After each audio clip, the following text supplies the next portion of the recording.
एभली एक पुण्य माटी जो माटी रे गोपबंधु दास जन्म एवं जो त्यागर भूमि से भूमि रे माननीय मुख्यमंत्री नवीन पट्टनायक विजु जनता दल सभापति मते सेवा करने सुजोग देइछंती एवं सेई माटीरू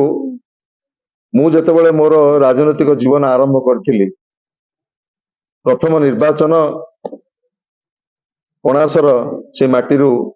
मोर राजनैतिक सामाजिक जीवन मु आरंभ करथिली।